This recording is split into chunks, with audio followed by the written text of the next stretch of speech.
How easy is it to get up in the morning when you know you're not doing all that it takes? It's not very easy at all. You can just lay there awake thinking, oh, what's a few more minutes in bed? It won't matter much anyway. Wrong. It does matter. It will matter. Now, how easy is it to get up in the morning when you're pouring it on, doing the best you can, anxious to get going, make progress toward your dreams? It's a whole different story. When you're resting to renew your reserves, it's much different than resting to avoid your day. When you're psyched up and excited for your life, when you're excited for what you've planned to accomplish for the day, it's amazing. You'll wake up before the alarm clock even tries to startle you awake. Your successes fuel your ambition. Your successes give you extra energy. Your successes pave the way for more successes. It's the snowball effect. With one success, you're excited to meet another, and another, and another. And pretty soon, the disciplines that were so difficult in the beginning, the disciplines that got you going, are now part of your philosophy.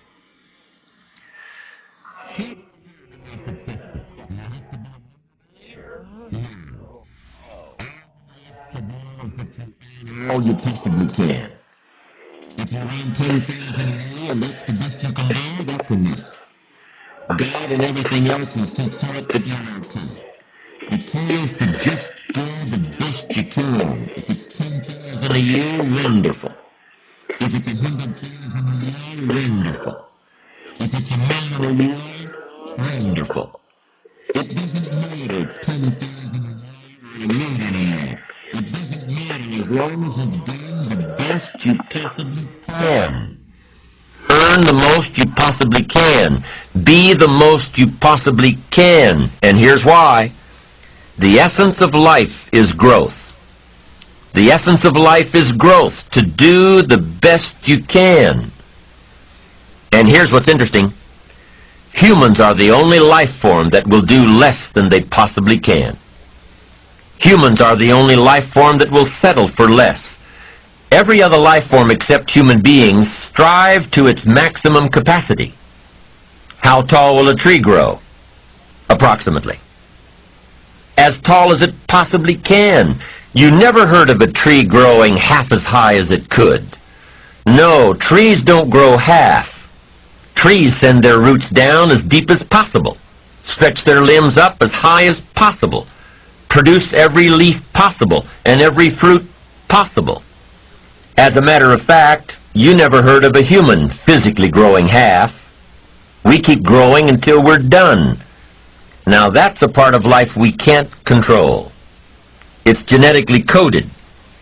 And that's probably why we keep growing till we're done. Because we can't control that part. It's the rest of our growing that we control. The growing of our minds, the expansion of our minds, that we can control. And that's what tends to get away from us. All life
Forms inherently strive to their max except human beings.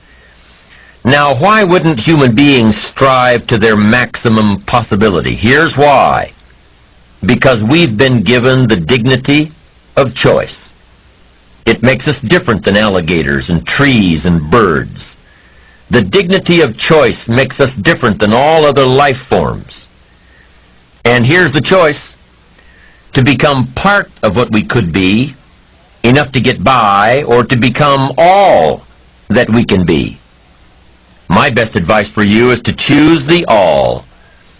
Earn all you can, make all the friends you can, read as many books as you can, develop as many skills as you can, see as much as possible, do as much as possible, make as much fortune as possible, give as much of it away as possible. The max. There's no life like it. I'm telling you, once I got on track, I've never looked back. Pick up the challenge. Go for it. Take the best of the two easies. Take the route of it's easy to get ahead. It's easy to do all you can. It's easy to succeed. It's easy to have financial freedom. The more you do, the more you get. So the two primary benefits of positive reinforcement are, number one,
build good habits. And number 2, to create more energy, to fuel your ambitions, your desires, your achievements. How can you isolate what's working for you and what isn't? How can you make sure that you are reinforcing your positive disciplines?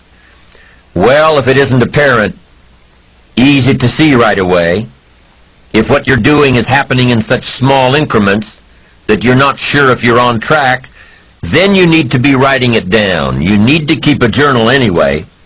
But if you really aren't sure that what you're doing is making measurable progress, you need to keep a written record. You need to write down everything that may be relevant in your day. What you did, who you saw, what you felt, how it may or may not affect you now and in the future. The best way to track your activities of the day is to write them down. The best way to track your activities of the week is to write them down. The best way to analyze your progress through the year is to have written it down. Why? So you can look back on it. Because by keeping a written record of your life, you will be more accountable. By putting into writing the action steps that you have planned, you will easily see what works and what doesn't. Most people just try to get through the day, never writing anything.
reflecting down, never keeping track of their progress along the way, never really knowing if they are doing all they can to reach their goals, to drive their ambition.